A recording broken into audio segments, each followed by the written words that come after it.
Hello students, welcome back to the online classes of Other Group of Education, lily Lakshmi. हमने अपनी last video में क्या समाव्यता की definition देखी थी और उसके हमने 2 टाइप्स कंप्लीट कर लिए थे। 2 टाइप्स नहीं, हमने उसकी संरचनात्मक समाव्यता की डेफिनेशन और श्रृंखला समाव्यता पहला पार्ट कंप्लीट कर लिया था। आज हम उसी के आगे के पार्ट्स देखते हैं। संरचनात्मक समाव्यता के वो 6 पार्टों में बांटा था, जिसका सेकेंड पार्ट है आपका स्थान समाव्यता। समाव्यता को प्रारंभ में 2 भागों में बांटा गया था, संरचनात्मक समाव्यता, त्रिविम समाव्यता। फिर संरचनात्मक समाव्यता को 6 भागों में बांटा गया था, जिसका पहला पार्ट श्रृंखला समाव्यता। जब श्रृंखला में भिन्नता पाई जाए तो वो हमने कंप्लीट कर लिया था। अब सेकंड पार्ट है आपका इसी में स्थान समाव्यता। स्थान समाव्यता, देखो नाम में आ रहा है स्थान, मतलब क्या है कि इसमें कार्बन की जो श्रृंखला है वो तो समान रहेगी, लेकिन स्थान चेंज होगा। अब स्थान चेंज किसका हो सकता है? जो कार्बन की श्रृंखला समान है, उसमें अगर कोई क्रियात्मक समूह जुड़ेगा तो उसका ही तो स्थान चेंज होगा। तो स्थान चेंज होगा क्रियात्मक समूह का जब एक ही अणुसूत्र वाले एक से अधिक यौगिकों में कार्बन परमाणु की श्रृंखला क्या हो, समान हो या एक ही हो, ठीक है ना। परंतु क्रियात्मक समूह अलग अलग स्थानों पर हो, मतलब अलग अलग स्थानों पर जुड़े हुए हो। कार्बन की श्रृंखला समान होगी, क्रियात्मक समूह अलग अलग जगह पर जुड़े हुए होंगे, तो इस प्रकार की समाव्यता क्या कहलाएगी? स्थान समाव्यता कहलाती है। एग्जाम्पल हमने देख लिया C3H7OH, यानी कि प्रोपिल एल्कोहल। अब इस प्रोपिल एल्कोहल का अणुसूत्र तो यही रहेगा, लेकिन इसको 2 प्रकार से हम लिख सकते हैं। कैसे? एक बार तो OH को हमने इस तरह डायरेक्ट जोड़ दिया, CH3 CH2 CH2OH। एक बार OH को यहाँ जोड़ा है हमने 1 पर 1 प्रोपेनॉल, और एक बार इस OH को हमने बीच वाले पर जोड़ दिया, क्या बन गया? 2 प्रोपेनॉल। एक बार 1 प्रोपेनॉल बनाया, एक बार क्या बना लिया? 2 प्रोपेनॉल। तो ये 1 प्रोपेनॉल और 2 प्रोपेनॉल एक दूसरे के क्या कहलाएंगे? समावयवी। क्यों कहलाएंगे समावयवी? क्योंकि इनका अणुसूत्र एक ही है। देखो, 1 कार्बन 2 कार्बन 3 कार्बन, यहाँ भी 3 कार्बन है, 3 हाइड्रोजन, 3 और 2 5 हाइड्रोजन, 5 और 2 7 हाइड्रोजन, यहाँ भी 7 हाइड्रोजन है। OH एक, यहाँ भी एक OH है। ऐसे इसमें देख लो 1 2 3 3 कार्बन, 3 और 3 6 1 7 हाइड्रोजन, एक OH। तो अणुसूत्र दोनों का समान है, लेकिन OH अलग अलग जगह पर है, इसलिए क्या हो गई? ये स्थान समाव्यता। अब नेक्स्ट पार्ट है तीसरा, क्रियात्मक समूह समाव्यता। क्रियात्मक समूह समाव्यता में क्या होगा? श्रृंखला वही होगी, क्रियात्मक समूह क्या होंगे? भिन्न भिन्न होंगे। इसमें क्या है? अणुसूत्र तो एक जैसा ही होगा, लेकिन क्रियात्मक समूह भिन्न भिन्न। जो आपके नाम में ऊपर आ रहा है वही अलग होगा। यहाँ क्रियात्मक समूह आ रहा है तो क्रियात्मक समूह अलग अलग, यहाँ स्थान आ रहा है तो स्थान अलग अलग। स्थान अलग अलग से मतलब है अलग अलग स्थानों पर सेम क्रियात्मक समूह जुड़ेगा। इसमें सेम क्रियात्मक समूह जुड़ता है, लेकिन अलग अलग स्थानों पर। इसमें स्थान वही रहेगा, क्रियात्मक समूह अलग अलग होगा। इसमें क्या होगा? क्रियात्मक समूह। देखो, जब 2 या 2 से अधिक यौगिकों में अलग अलग क्रियाकारक समूह उपस्थित हो, परंतु उनका अणुसूत्र क्या हो? एक ही हो, तो यह क्रियात्मक समूह समाव्यता कहलाती है। एग्जाम्पल हमने देख लिया C2H6O, ये आपके पास में अणुसूत्र है, तो इसको हमने 2 प्रकार से लिख सकते हैं। एक बार तो ईथर के रूप में ले लिया, CH3O CH3। देखो, अब भी 1 कार्बन और 1 कार्बन 2 कार्बन, 3 हाइड्रोजन और 3 हाइड्रोजन, 6 हाइड्रोजन और 1 ऑक्सीजन। तो एक बार तो इसने बना लिया डाई मैथिल ईथर। सेकंड हम देखें इधर C2H5OH, क्या बनाया? Ethyl alcohol. C2H5 होता है एथिल, OH मतलब एल्कोहल, एथिल एल्कोहल। एक बार बनाया डाई मैथिल ईथर और एक बार क्या बना लिया? Ethyl alcohol.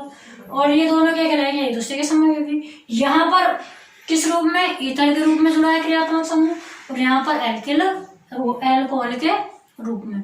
तो क्रियात्मक समूह अलग अलग हुए, तो आपके समाव्यता में 3 समाव्यता कंप्लीट हो गई। अब नेक्स्ट हम पढ़ेंगे मध्याव्यवता, वलय श्रृंखला समाव्यवता और चलाव्यवता। तो देखिए वो क्या होती हैं। अब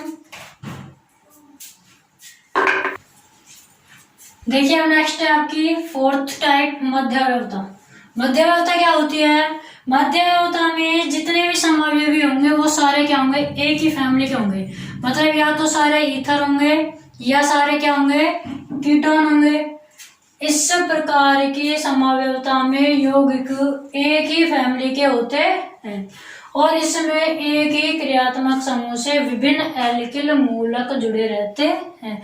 क्रियात्मक समूह एक ही होगा, बस एल्किल अलग अलग जुड़ते हैं। जैसे हमने ले लिया ईथर का एग्जांपल C4H10O, इसके समूह क्या होंगे, इसको हम एक तो ऐसे लिख सकते हैं C2H5O C2H5, दोनों तरफ ईथर, डाई एथिल ईथर। देखो कार्बन 2 और 2 4 और 5 और 5 10 हाइड्रोजन 1 ऑक्सीजन हो रहा है ना। एक तरह से ऐसे लिख सकते हैं हम। और क्या कर सकते हैं, ऊपर से एक कार्बन हाइड्रोकार्बन कम कर दिया, नीचे एक हाइड्रोकार्बन बढ़ा दिया, तो इसको क्या क्या नाम हो जाएगा, मैथिल एन प्रोपिल ईथर। ये एन प्रोपिल बनाएगा तो मैथिल एन प्रोपिल ईथर। और हम क्या कर सकते हैं कि इधर मैथिल अलग कर दिया और इधर आइसो रूप में जोड़ दिया। आइसो मतलब एक कार्बन पर दो एक जैसे समूह जोड़ दे तो आइसो। तो और हम क्या बना सकते हैं, मैथिल आइसोप्रोपिल ईथर। ठीक है ना। तो अलग अलग एल्किल समूह अलग अलग होंगे, क्रियात्मक समूह एक ही होगा। तो आपकी समावयवता कौन सी कहलाएगी, मध्यावयवता समावयवता। नेक्स्ट है आपकी वलय श्रृंखला समावयवता। वलय श्रृंखला का मतलब है या तो आपके हाइड्रोकार्बन होंगे या जो क्रियात्मक समूह होगा उनके बीच में वलय पाई जाएगी समअवयवियों के बीच में, या सीधी श्रृंखला। ठीक है ना। इसमें कार्बन परमाणु या तो सीधी श्रृंखला में पाया जाएगा या वलय के रूप में। C3H6 में समअवयवी, तो देखो ये प्रोपिलीन है, एक साइक्लोप्रोपेन, दोनों का अणुसूत्र C3H6 ये देख लो। एक तो वलय के रूप में है और एक कैसा है, सीधी श्रृंखला के रूप में। तो ये आपकी क्या है, वलय श्रृंखला समअवयवता। अब आपकी लास्ट समअवयवता बची है कौन सी, चलावयवता। किसकी लास्ट है, संरचनात्मक समअवयवता की। तो वो भी अब हम यहाँ देख लेते हैं चलावयवता क्या होती है। चलावयवता क्या होती है, देखिए चलावयवता आपके नेक्स्ट 6। चलावयवता क्या होती है, ऐसी समअवयवता जिसके यौगिक आपको ऐसे लगे कि दो प्रकार की अभिक्रिया बना रहे हैं। ठीक है ना। ऐसे समअवयवता जिसमें यौगिकों का व्यवहार कैसा लगे आपको, दो प्रकार का हो, जिसमें यौगिकों का व्यवहार इस प्रकार रहता है कि मान लो इसके दो प्रकार की संरचनाएं हैं या इसके क्या है, दो रूप हैं, ऐसे लिख सकते हैं, या इसके दो रूप हैं, तो यह चलावयवता कहलाती है। तो ऐसी समअवयवता क्या कहलाती है, चलावयवता कहलाती है। अगर कोई यौगिक आपको ऐसा लगे कि इसके दो रूप हैं या यह दो प्रकार से है, तो वह आपकी चलावयवता समअवयवता होती है। जैसे आपके पास HNO2 लिया मैंने, क्या लिया, HNO2, तो HNO2 नाइट्राइट रूप में जब मिलेगा तब तो H इधर जुड़ेगा और N कहाँ होगा, बीच में, HONO। यदि आपका NO2 इस तरह से जुड़े, ठीक है, तब तो नाइट्राइट रूप होता है। और यदि इस प्रकार से जुड़ रहा है N, तो क्या होगा आपका नाइट्रो रूप। तो HNO2 को दो प्रकार से हमें लग रहा है वही, लेकिन जब नाइट्राइट रूप में HNO2 इस प्रकार से प्रदर्शित कर दिया, अणुसूत्र वही है लेकिन प्रदर्शित अलग अलग तरीके से कर रहा है।